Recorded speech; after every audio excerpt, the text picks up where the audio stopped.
Hello, knowledge seekers. In this episode of 20-Minute Books, we are delving into the timeless wisdom of Letters from a Stoic by the renowned Roman philosopher Seneca. Crafted as a series of insightful epistles to his friend Lucilius, these letters, penned around 65 CE, offer a compelling guide to personal ethics and self-improvement. Seneca, a master of Stoic philosophy, wrestles with the concept of the good life, urging us to live in harmony with nature and to eschew the snares of luxury and corruption. Through his advocacy for simplicity and virtue, Seneca sketches a path to happiness that resonates through the ages, a happiness not dependent on external factors but rooted in the fortitude and wisdom of the individual. Historians regard Seneca not only as a potent philosophical voice, but also as a significant playwright, statesman, and tutor to Emperor Nero. His dramatic end, compelled to take his own life after being accused of conspiracy, only heightens the drama that surrounds his life and work.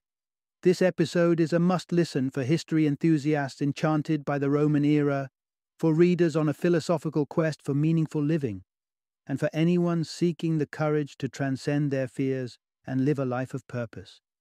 Join us as we explore Seneca's profound insights into human nature, morality, and the quest for contentment in Letters from a Stoic.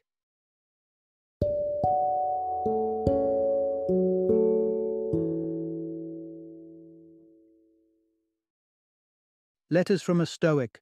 Learn about the good life from a true Roman statesman. Introduction. Embrace wisdom from the past for today's good life. Have you ever considered that guidance on living a fulfilling life could come from ancient texts? Sensuously rich in wisdom and surprisingly relevant. Seneca's Letters from a Stoic bridge the centuries, offering timeless advice on life's biggest questions. This collection, penned by a Roman statesman nearly 2 millennia ago, addresses ageless dilemmas and provides practical solutions that resonate with our modern pursuits of a good life. Find your compass in philosophy's illuminating guidance. Seneca elevates philosophy from a lofty, scholarly pursuit to a practical tool for daily living. For him, philosophy isn't just about discussing abstract concepts. It's the key to unlocking wisdom and leading a life that's both morally sound and personally satisfying. His letters deliver a treasure trove of insights, showing us how to cultivate a wise mind. Just as a compass guides a sailor, Seneca's philosophy shows us how to navigate life's tumultuous seas. Select your social circle with intention and care. As social beings, the company we keep can significantly influence our lives.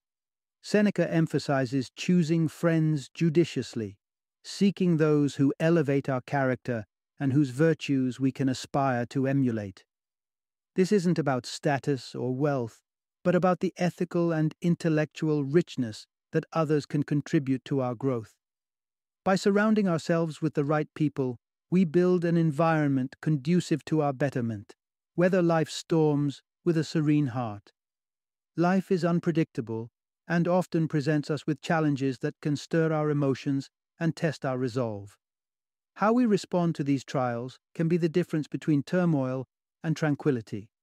Seneca offers wisdom on maintaining composure in the face of adversity. Through his thoughts, we explore the Stoic practice of emotional resilience, fostering a calm mind and a heart undisturbed by the tempests of misfortune. By delving into Seneca's letters, we embark on a philosophical journey where ancient wisdom enlightens modern paths, reminding us that the pursuit of the good life is an art refined with the brushstrokes of moderation, fellowship, and equanimity. So, listen closely as we unfold these messages from the past, and you might just find the keys to unlocking a richer, more profound experience of life today. Part 1. Discover the art of living simply, in tune with the essence of life. Picture the majestic grandeur of a dense forest, or the awe-inspiring beauty of a mountain cavern, untouched by human artifice. These natural wonders stir something within us, a reverence for the divine craftsmanship that shapes our world. Seneca suggests that this divine force is not just external, it's inherent within us, woven into the very fabric of our souls. Yet, while our souls connect us to this celestial essence, they remain beyond our ownership, like sunlight gracing the earth from afar. This perspective, however, guides us to focus on a realm we can influence: our minds. The mind is the cradle of individuality and the engine of rational thought, distinguishing us from animals and making each of us profoundly unique. It's here that we can work, refine, and perfect. Our ultimate task, as per Seneca, is the cultivation of wisdom, and it is through the dedication to our minds that we reach this lofty goal. Wisdom, then, is more than knowledge. It's an understanding of how to live in harmony with nature's rhythm, avoiding the excessive desires for wealth, indulgence, and recognition. Wise living means embracing simplicity and facing the natural cycles of life, acknowledging loss and mortality without fear. The route to such wisdom doesn't require Herculean feats of endless learning or isolating scholarship. Rather, it entails consistent, daily nurturing of the intellect. A commitment to study, not as a chore, but as the path to enlightenment, to insight, and to the recognition that aligning with nature is the pinnacle of rational existence. As we press on, we will delve into the subjects critical to your educational journey towards wisdom. It is in these themes that the secrets to living a good life, as intended by nature, are revealed. Let the voyage of study begin, and let us uncover, layer by layer, the profound simplicity at the heart of a wise and nature-aligned life. Part 2. The gateway to a virtuous and joyful existence is through philosophy. At its core, philosophy is the pursuit of truth in both the material realm and the transcendent sphere of the divine, a quest for understanding the very essence of existence. It's this endeavor that Seneca identifies as the cornerstone to a life of virtue and contentment. But how does the contemplation of truth lead us towards a better way of living? Envision philosophy as a beacon, shining its light through the murk of uncertainty and guiding us toward true insight. It equips us with the wisdom to make informed choices about our lives, stripping back the shadows cast by fear and desire. Consider our common trepidation toward death. Through the lens of philosophy, death is revealed not as an anomaly, but as a natural counterpoint to life, a component of the world's balance. Similarly, when we examine the impulses driving us to amass wealth or indulge excessively, philosophy unveils their transient nature. Neither wealth nor pleasure hold the keys to lasting joy. As we align our actions with nature's principles, we find a genuine sense of happiness that is rooted in rational thought and simplicity. It's no surprise, then, that Seneca held philosophy in such high esteem, considering it the ultimate discipline. When compared to other fields of expertise, consider the merits of philosophy. The engineering marvels that birth sophisticated structures and the fine marbles that grace the halls of the affluent certainly have their appeal. Yet what importance do such luxuries hold? Tribes content with modest dwellings, simple pits carved from the earth, highlight the superfluous nature of extravagance. They find satisfaction in the essentials. Much like the unnecessary luxury for finding shelter, countless aspects of what we perceive as indispensable to happiness are in truth not. It is philosophy that clarifies this for us, teaching us the value of frugality and appreciation for what truly matters. Then take music, which orchestrates sounds into harmony, yet doesn't address the concord of the soul. Or geometry, mapping stars and quantifying land, but utterly silent on the resilience of a man, bereft of all possessions, yet still radiant with joy. To measure the dimensions of the spirit, we require philosophy. Hence, if wisdom is what you seek, let philosophy be your foundation. Let it reveal the path nature has carved for us, to confront fears, to cultivate equilibrium, and to discard the irrelevant in pursuit of authentic happiness. Engage with philosophy, and you open the door to a life rich with virtue and joy. Part 3. Embark on a philosophical journey with intention and depth. So you've made the commendable choice to delve into philosophy, to unravel nature's intentions for our existence. But where to begin? You might consider venerating the classics, Zeno's Stoic foundations, or the profound musings of Aristotle and Plato. However, the approach to this study is crucial. Philosophy is not a discipline for the dilettante. It requires depth, dedication, and discernment. Imagine you're traveling across the globe, hopping from one destination to another without pause. Sure, you've seen a lot, but what have you really learned? Just as travel demands more than a passing glance to truly understand a place, studying philosophy calls for more than a cursory reading. It requires an immersive dive. The strategy is simple. Select an eminent philosopher and dive deeply into his sea of thoughts. As you wade through his works, insights begin to crystallize, much like how repeatedly swimming in deeper waters strengthens your strokes. It's important, though, not to become shackled to a single philosopher, because truth is not the exclusive province of any one thinker. Consider the concept of beauty. It cannot be ascribed to a singular trait, like elegant wrists. Beauty emerges from the harmonious whole.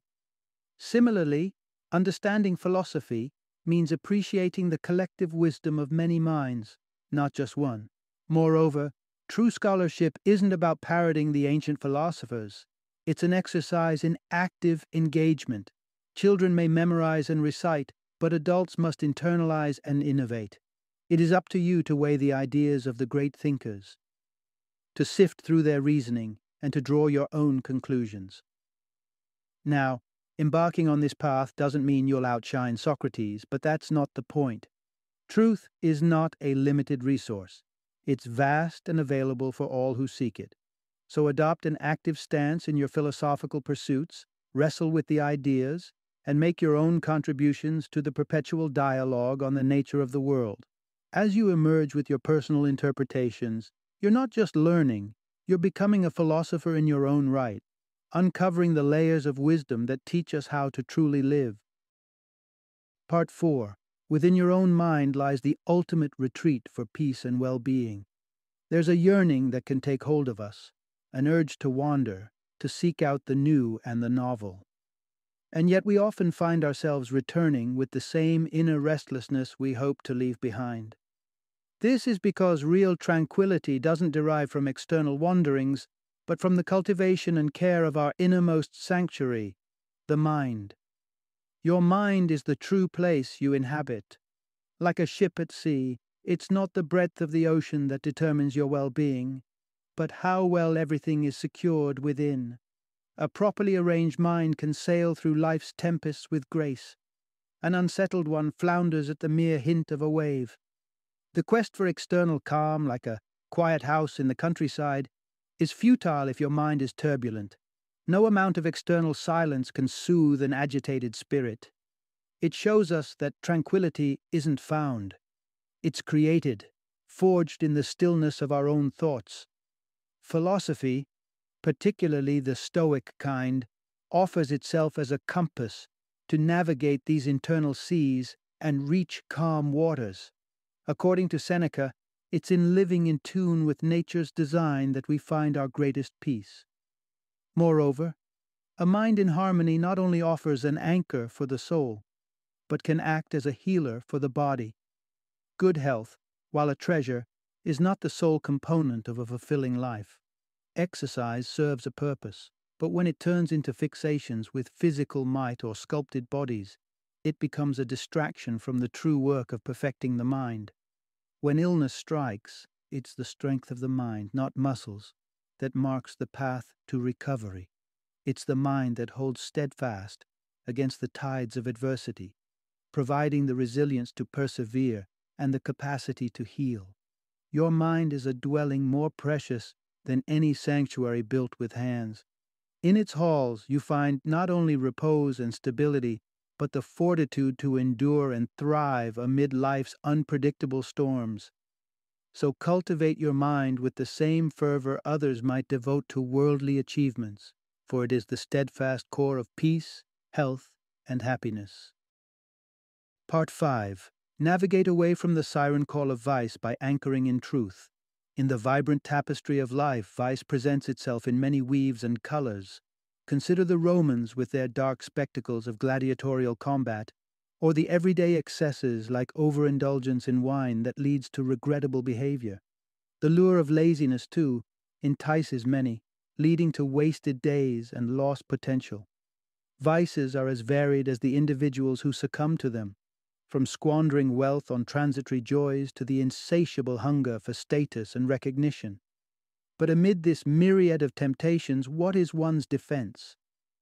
The antidote to vice is a life lived in accordance with nature's designs. Vice finds fertile ground in the quest for superiority and the rejection of a simple, authentic existence. It's the craving to stand out that propels us towards conspicuous consumption, as we strive for distinction through fashion, luxury, and excess. What's more, vice masquerades in guileful garb. Those who presume they are the nearest to virtue are often the farthest from it. Let's draw an analogy with dreams. In the depths of slumber, when we drift through dreams unaware, we rarely grasp their significance. In waking life, being consumed by the pursuit of fleeting pleasures and evading minor discomforts, we become similarly oblivious to our true state of being. It is in this space of unawareness that vice festers unnoticed, eating away at our potential for living well. To wake from this stupor and resist vice, it takes more than just a casual effort. It requires a dedicated focus on the true essence of life. This focus is cultivated through the steady application of philosophy, which keeps our sights on what's necessary and beneficial, helping us chart a course away from the shallow gratification of vice and towards the deep, enduring rewards of a virtuous life. Part 6. Confront your fears head-on by practicing for the worst. What is it that keeps you up at night with worry? Is it the thought of losing your comfortable life and everything you've built? Face these fears squarely if you wish to advance on the path to wisdom. One of the most instructive exercises you can undertake is to acquaint yourself with poverty.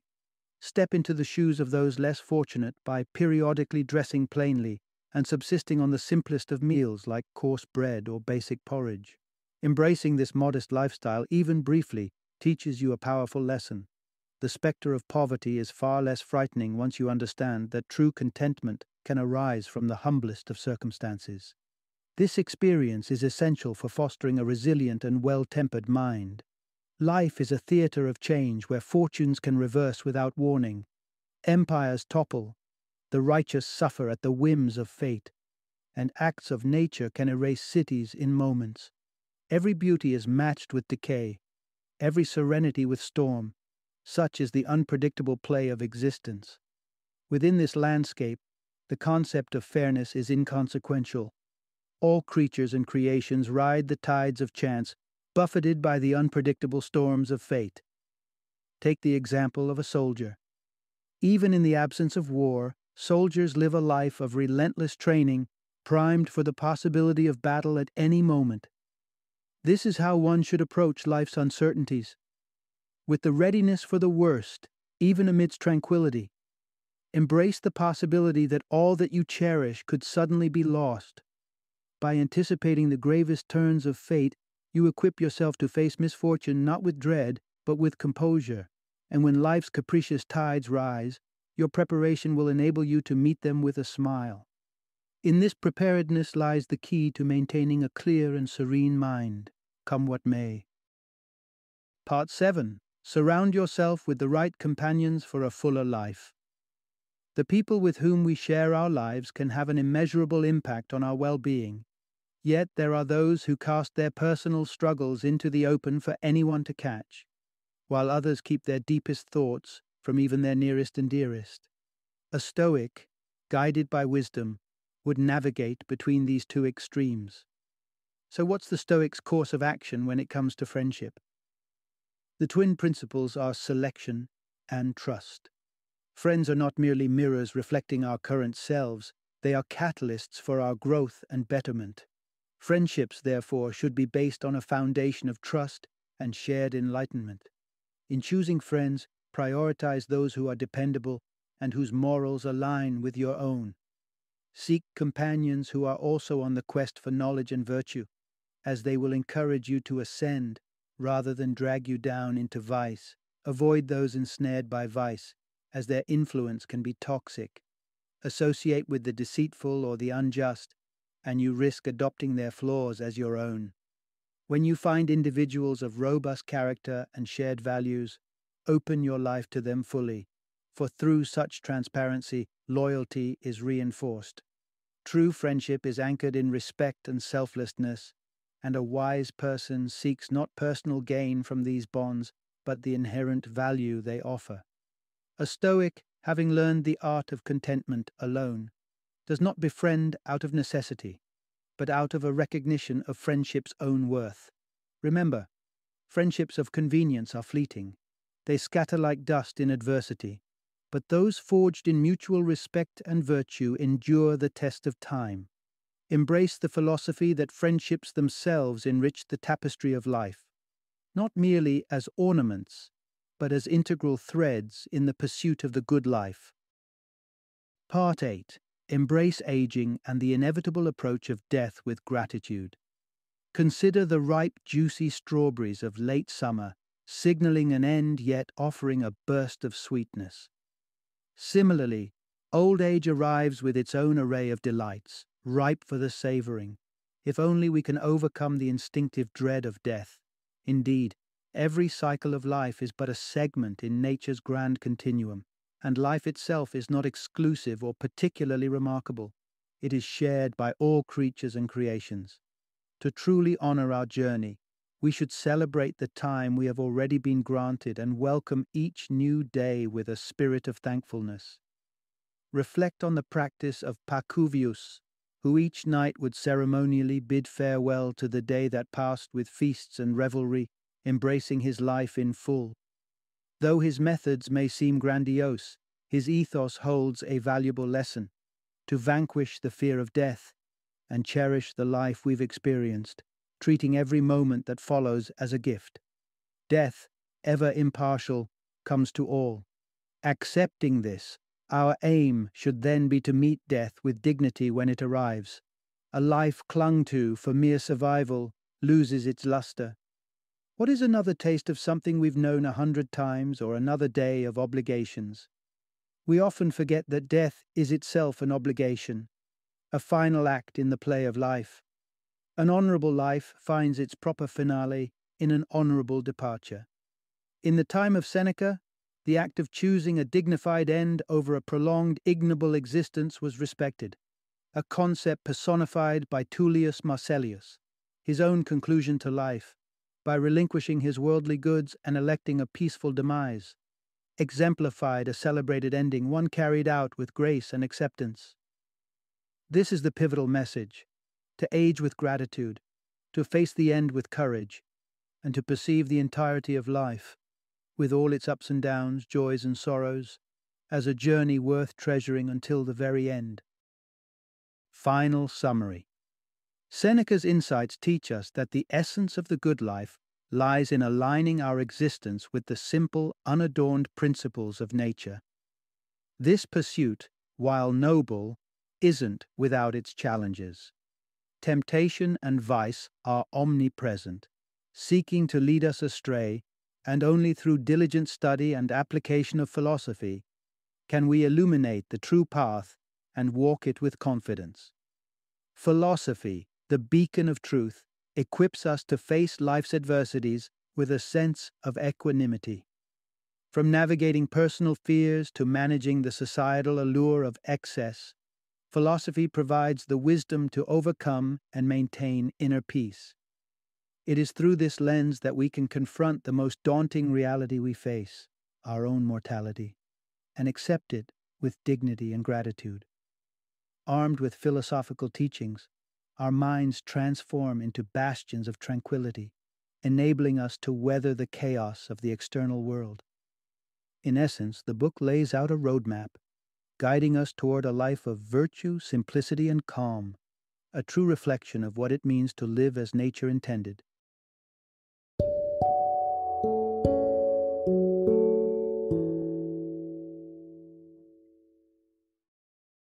Thank you for joining me today on this journey of learning and discovery as we explored the insights of another thought-provoking book in our growing library of knowledge.